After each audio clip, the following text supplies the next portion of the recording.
All right, we've got Denise in Portland. How are you? Good, how are you? We're doing well.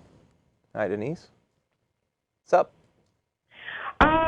Well, I'm on a Facebook. It's called the Holy Bible page, and one of the atheists kind of challenged us to call in, so I did. And I am a Christian and make no bones about it. Okay.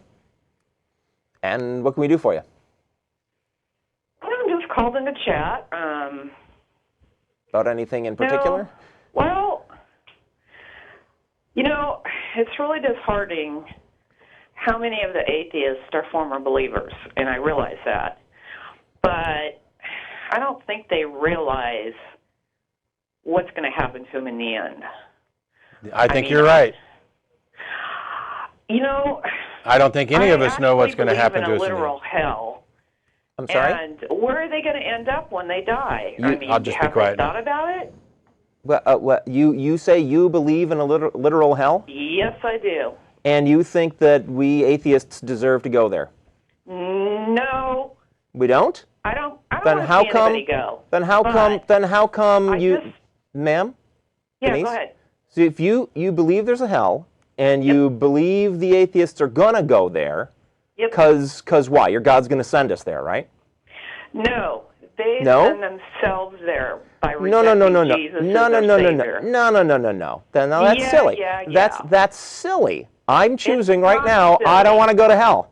Okay. So now your God has the option of either sending me or not. Jesus has thrown you a life preserver. That's why he's called the Savior. Ma'am? You guys have been ridiculous enough to reject it. Where did hell come from? It's in the Bible. He spoke about it many times. I believe in it. If you don't... No. Denise, I'm just asking a question. Did God create hell? Well, actually, God originally created hell for Satan and his demons. We weren't supposed to go there. Sure. So what determination was there in your religion? Why did God decide to start sending people to hell? I mean, you don't think... Again, he doesn't send them to hell. You guys send yourselves. Okay. We don't. That's nonsense. Yeah, we have the choice. We have the choice. We choose not to go. Now, your God is back. The ball's back in his court. If he wants to send us, he can. Is he gonna? You send yourselves. No, we don't. That's ridiculous. You send yourselves. No, that's ridiculous, ma'am. Here's the thing, Denise. It doesn't matter how many times you keep repeating this. I'm trying to... Well, you keep repeating your stuff. Let me try something. I tried something else, which was, did God create hell? If so, then he's ultimately responsible for it, correct? Does he not make the rules? Do things not happen? As I said, that was Denise, do things not happen according to your God's will? Does he not already know? He's everybody's God. You keep referring to him as my God. He's everyone's God. No, he's not my God. I don't even believe he exists. But in any case, I don't care whether... In any case, I don't care how you pretend to label. I'm trying to get to the source of the problem here, and it's this, because you were saying Jesus threw you a life preserver. As far as I'm concerned, within the bounds of your theology, Jesus kicked me overboard, because you believe. He didn't kick you overboard. Sure he did. May I? Sure he did. Because hang on. Okay. Did your God create hell? Yes or no? She said yes. Yes. Okay. Does your God create the rules of the universe, including the criteria by which souls are judged? Yes. Does anything happen that doesn't go according to your God's will? No. Then your God is ultimately responsible for everything, including the people who he sends to hell. That is so messed up. I mean... Yeah, that logic stuff, it's a real pain in the ass, isn't it? It is messed up, ma'am. And when you reject him, that's the dumbest thing you can possibly do. That's why he's called the Savior. And I have a question. Go ahead. What are we being saved? What are we being saved from exactly? You're being saved from eternal damnation. But hell. Hell. Have you ever been a Christian? Yes, I was. For how many years? Oh, till I was about 21, 22. What happened? We understand. Go ahead. Yeah, I thought about whether there was any reason to believe any of that stuff, and it scared me, because I had been raised to believe in a kind and loving God, but to fear this kind and loving God. And so every time it occurred to me to question, that my fear got in the way. eventually I said to myself, you know, if God is really kind and loving, he's not going to mind me using my brain, the brain that he gave me, to think clearly, carefully, and rationally about the stuff that I've been taught and to make my own decision. And the moment that I realized a kind and loving God would not, was not to be feared when I'm considering, rethinking my beliefs, that gave me the freedom to think clearly about my beliefs. And within a minute, I realized this is all nonsense. I'm an atheist. And I'll actually go one step further here. And even if I were to concede your what I consider to be a ridiculous framing that God doesn't send people to hell, people to send themselves to hell, even if I were to accept that, I won't even necessarily go to the mafia boss analogy that I think is completely valid. My point of view is this. You have a being, according to your theology, that can possibly prevent people from having to suffer eternally. And he has, instead of being good and just and caring and actually doing that, is offering a kind of bribe. And the bribe is, you need to believe without evidence, and you need to worship and adhere and follow my commands. That's not love.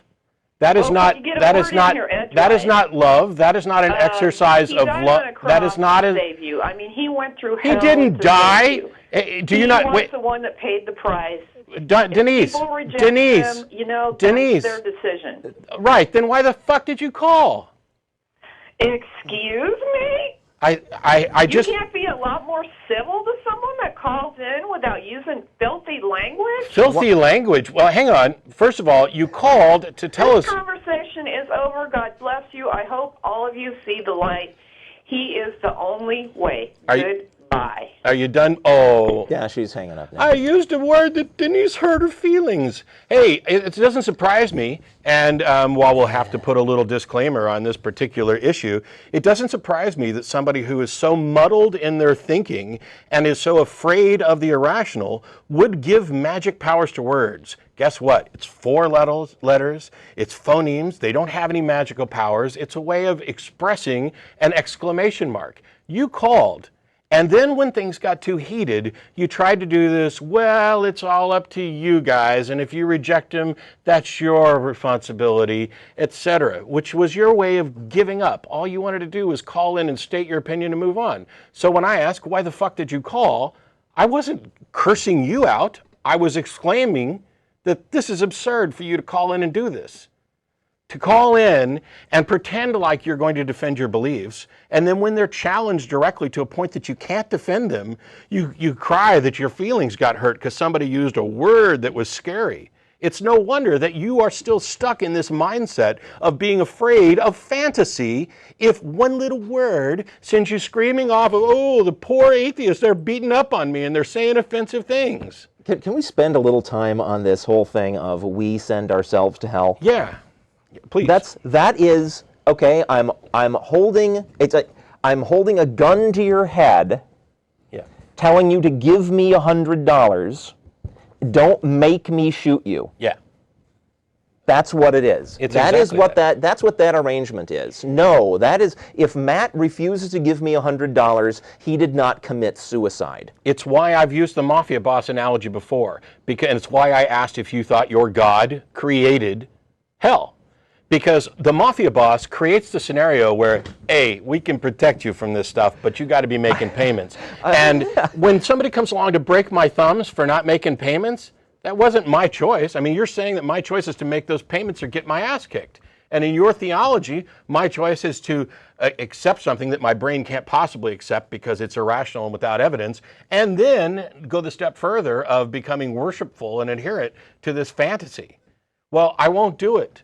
Because I see what happens when people do become worshipful and adherent to that fantasy. Even if I could convince myself to go ahead and accept the delusion, it is harmful and it is immoral, and your theology is immoral. And what you're saying about there being a literal hell and that God gets to wash his hands of it, it's all completely immoral. You have lost your own sense of dignity, self-respect, humanity, and morality. I loved how you laid out the logical chain connecting God with responsibility for people going to hell.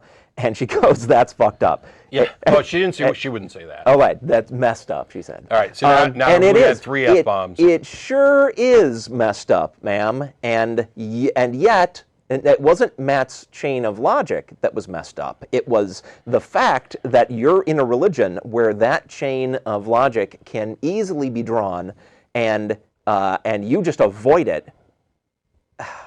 I'm surprised she didn't come down with the vapors. Amazing. I'm sorry that I offended your Victorian sense of morality or immorality, but some of us live in the real world and aren't afraid of a couple words on occasion. However, if Denise wants to call back, I promise I won't drop another F-bomb while telling her what an idiot she's being about her thinking on these subjects.